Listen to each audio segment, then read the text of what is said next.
The listening part of the occupational English test has 3 parts, and in each part you hear a number of different extracts. At the beginning of the test, you will hear a beep sound. You have time to read the questions before you hear the extracts. You will hear each extract only once. You have to complete your answers as you listen. At the end of each test, you will be given 2 minutes to check your answers. Part A. In this part of the test, you will hear 2 distinct extracts. In each extract, a healthcare professional is talking to a patient. For questions 1 to 24, complete the notes with the information you hear. Now look at the notes for Extract 1. Extract 1, questions 1 through 12. You hear a physician talking to a new patient called Bernardito. For questions 1 to 12, complete the following notes with a word or short phrase. You now have 30 seconds to look at the notes.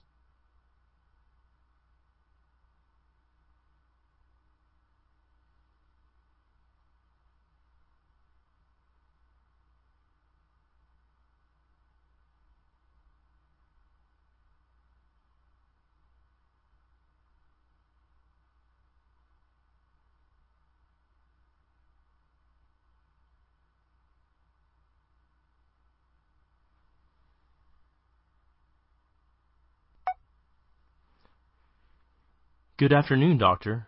I am Bernardito. Good afternoon. May I know what your problem is? I am having a severe stomach ache. What do you feel?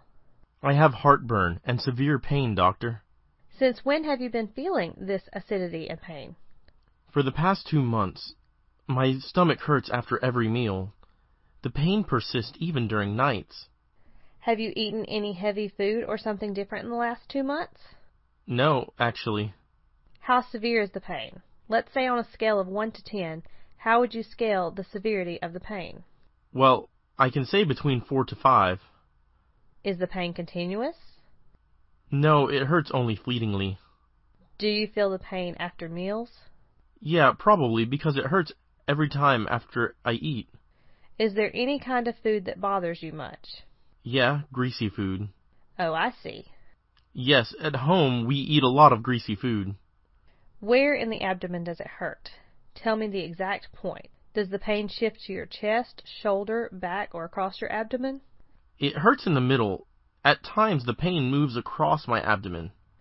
Besides the pain, you said you have heartburn?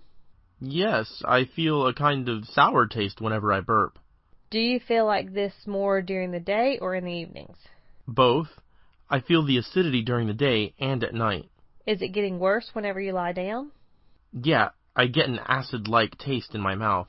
Besides greasy food, are you getting some irritation in your stomach when you eat any other kind of food, like spicy food? No, actually, we don't eat spicy food at home. And tell me, how frequently do you have a bowel movement? No, it hasn't changed. It's regular.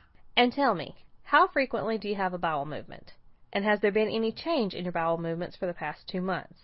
Yes, it has become a little bit softer. Is there any change in the color?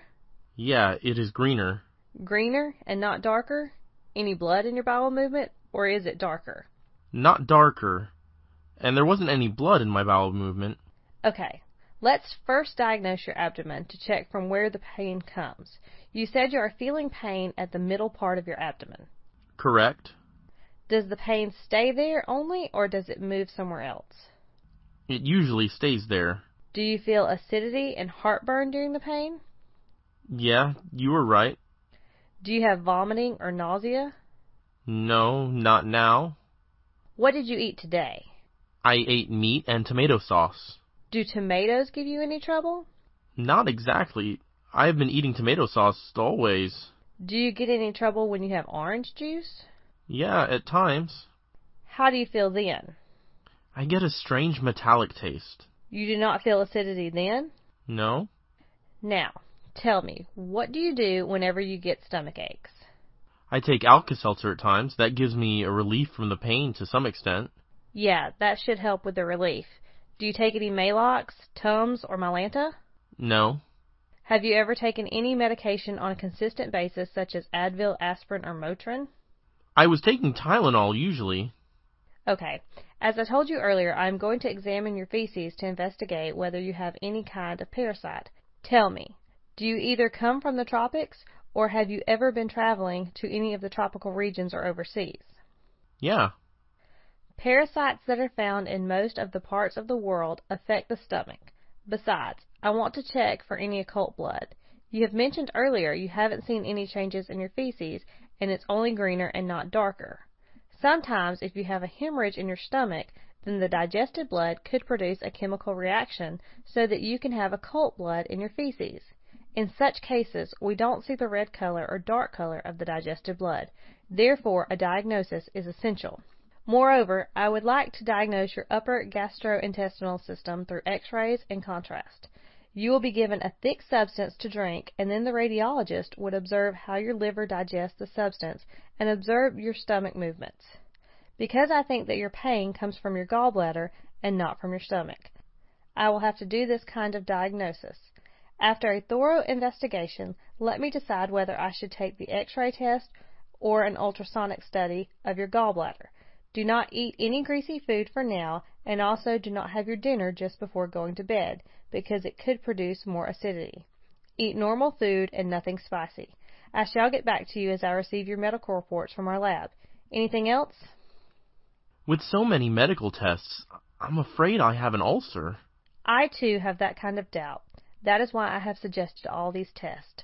I need to explain to you that an ulcer or other irritations in your upper intestines cannot be detected by x-ray at times.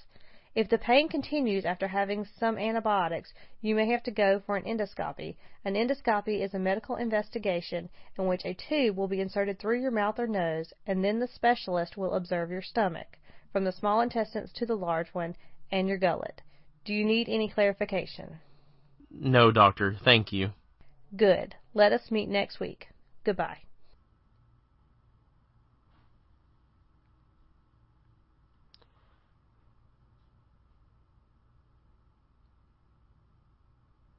Extract 2, questions 13 to 24. You hear an optometrist talking to a patient called Dominica. For questions 13 to 24, complete the following notes with a word or short phrase.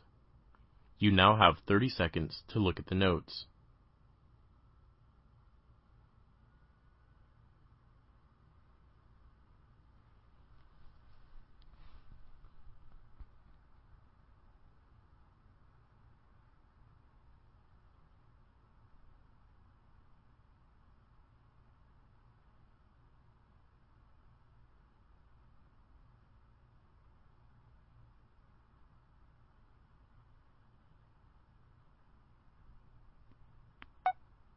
Good morning, Mrs. Dominica. How can I help you? Good morning, sir. Can you show me your registration card? Or should I search your details through your mobile number? I think that would be better. My mobile number is 078-823-78979. Okay, I've tracked your record. You last visited on the 27th of August, 2016. That's correct. Just pay the doctor's consultation fee here. Sure, this is my card. Please take your seat and feel comfortable. Should I help you with water, newspapers, etc.? Thank you. Hello, doctor. Hello, Mrs. Dominica. So how can I help you? I just came for a regular checkup for a suspected case of glaucoma. 18 months ago, Dr. Gonzalez advised me to undergo a precautionary checkup once a year, knowing my family history of glaucoma and after examining my eye. He told me that my optic nerve is thicker than the usual. That's probably the reason you were asked to undergo a precautionary checkup every year. You can have the visual field analysis and OCT today. And once you receive the 2 test reports, let's meet again in the afternoon. Okay, doctor. Yes, Mrs. Dominica? Hello, sir. The doctor advised me for these 2 tests. Okay. The 2 tests would cost you £200, and you'll get the test reports in around 3 hours. Is that okay with you? That's fine. Please be seated here.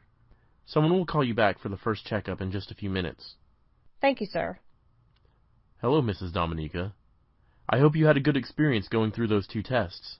Yes, it was. And since I've taken the test before, I know what to expect. Your test reports are perfectly okay. Since these reports haven't shown anything suspicious in so many years, I think you can now take these tests once in 2 years and not every year. Okay. Well, that puts the glaucoma thing to rest. Do you work on the laptop for long hours? Yes, doctor. Being the chief accountant, I have to work all day on computers. If your eyes become tiresome very quickly, I will recommend an eye drop that can be applied thrice a day. Generally, the eyes become tiresome when we continuously look at the computer screen without blinking for long. In such a case, this eye drop would lubricate the eyes. Actually, I see a few black, thin, wavy structures floating before my eyes that don't disappear even after closing my eyes. What are they? Will it cause any serious problems to my eyesight? Not actually. They're called floaters. As we age, floaters develop to different extents. They're not harmful. Actually, floaters may appear like gray or black specks, cobwebs, or strings that float during eye movements and appear to break away when you look at them directly. Generally, most eye floaters are caused due to age-related changes that occur as the jelly-like substance called vitreous inside the eye becomes more liquid. Are they very serious, doctor? Getting a new floater or the appearance of light flashes are the signs that the vitreous gel is pulling on the retina that can lead to a retinal detachment, a serious condition that can be treated with a surgery. Can anything be done about the floaters in the eye? Rarely. Floaters may become very dense and plentiful and affect the eyesight. In such cases, a surgical procedure called vitrectomy may be suggested to remove floaters from the vitreous. A vitrectomy is performed to remove the vitreous gel along with the floating debris from the eye. How can I get rid of floaters, doctor? Normally, most of the eye floaters don't require treatment. It requires some patience and caution to get rid of them over time. When floaters become so large or numerous, they can impair the vision. What kind of vitamins will be effective to treat floaters? Although our government doesn't approve the Food and Drug Administration for treating floaters, there is anecdotal evidence that intake of vitamins can improve the eyesight and reduce the dominance of floaters. You can take a vitamin A supplement that includes selenium, magnesium, and DHA, as these nutrients help to treat floaters. Can you suggest to me some foods that will be effective to control my eye floaters? Well, you can indulge leafy green vegetables like spinach, kale, and collards in your meals. You can also have salmon, tuna, and other oily fish, eggs, nuts, beans, and non-meat protein sources. Citrus fruits or juices such as orange, oysters, and pork in your diet. Thank you, doctor. Thanks for your time. You're welcome.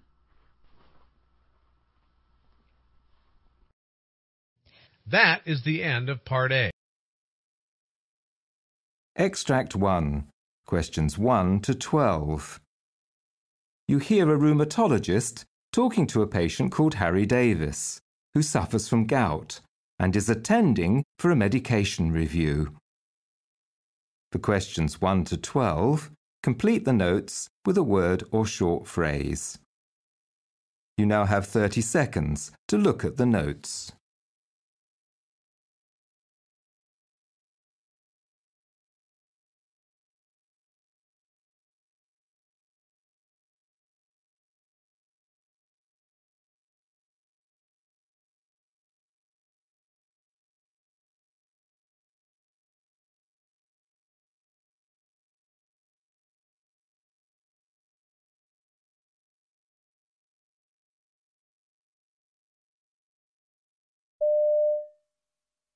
Now, Mr. Davis, Yeah. I understand your GP has referred you to me so that we can review the medications you're taking for your gout. That's right.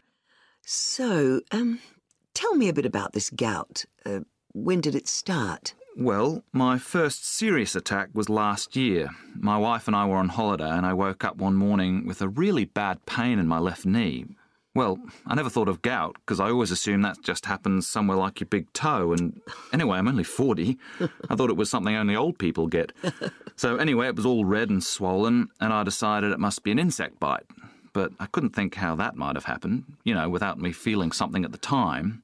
Or my wife suggested it might be something to do with the pills I take for my cholesterol. Unlikely, I think. But anyway, the pain didn't get any better. In fact, quite the opposite.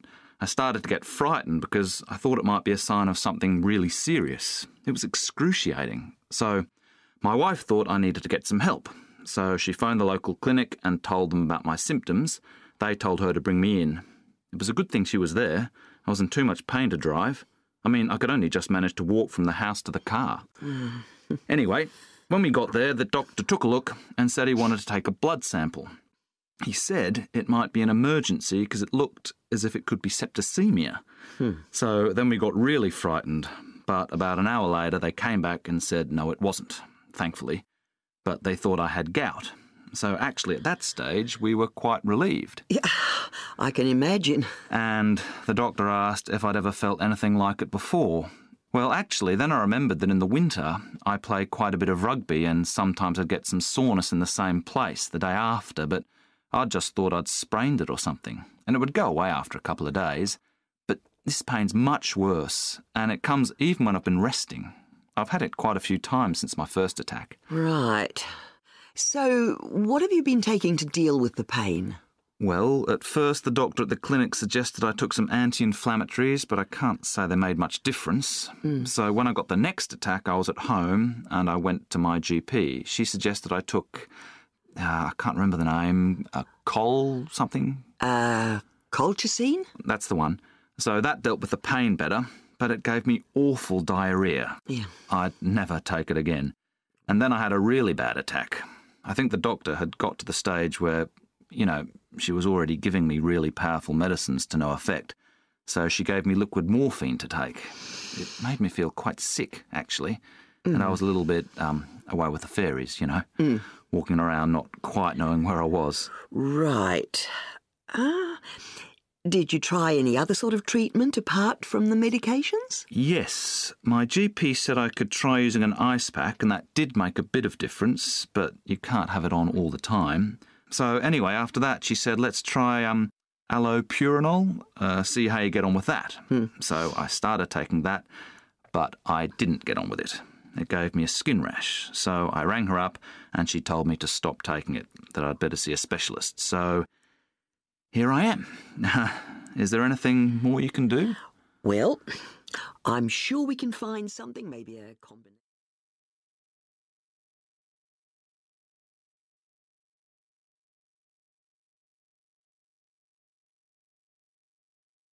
Extract 2, questions 13 to 24.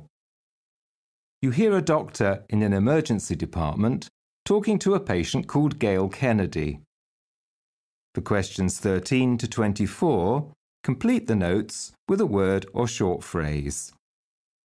You now have 30 seconds to look at the notes.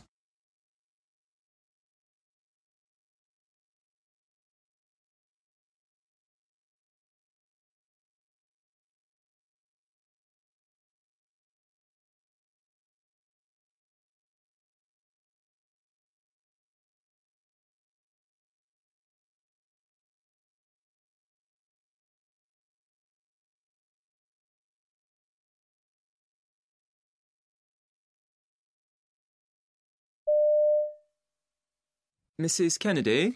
Yes. I'm Dr. Jarvis. Hello. Sorry to keep you waiting. Okay. Now, can you tell me what's brought you here today? Well, I got back from holiday 2 weeks ago, and I've been feeling awful ever since. It was a long-haul flight because we'd been to South America, and when I got back I felt awful. I thought it must be jet lag, but brutal. Much worse than I remember having before. Anyway, I thought I'd get over it, but it actually got worse. After a few days, I was getting bad chills and non-stop shivering and achy muscles. I just felt lousy. I mean, normally I'm pretty healthy. I don't get a lot of illnesses. So I started to worry. I thought maybe I got meningitis. So I rang the doctor. When I told him where I'd been, he said I should come in and see him because it might be malaria. So I said, well, it can't be because I've been taking Malarone. I started on that 2 weeks before going away. I tried Lariam a few years ago, but it gave me really odd dreams, so I didn't want to take that again. Anyway, the doctor said some sorts of malaria are resistant to these drugs, and I know I did get a few bites when we were there.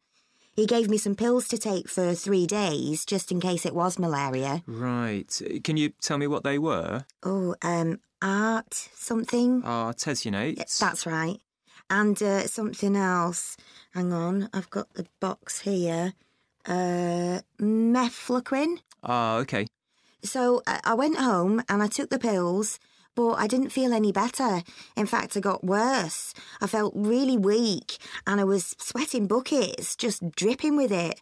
I finished the pills yesterday morning. Since then, I've been really bad. I haven't been able to keep anything down. I was throwing up all day yesterday and had the most splitting headache. I've never had anything like it. So I rang the doctor again and he said the blood test had come back negative.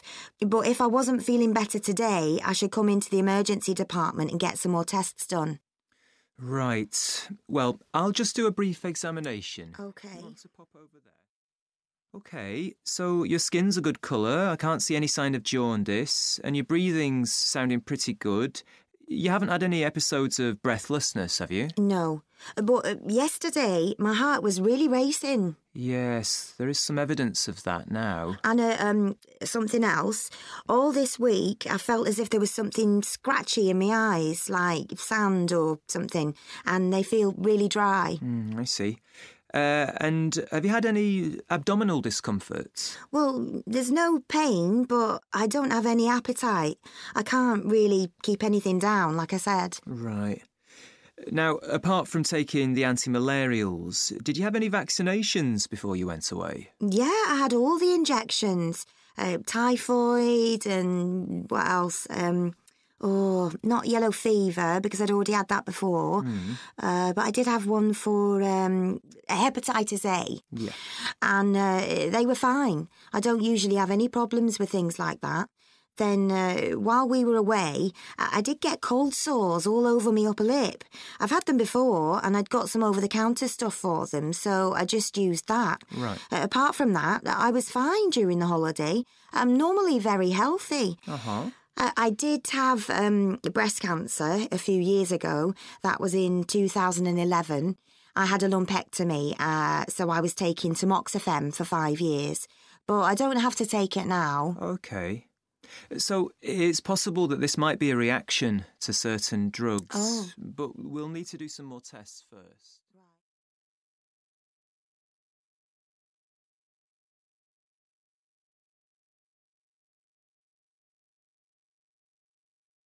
That is the end.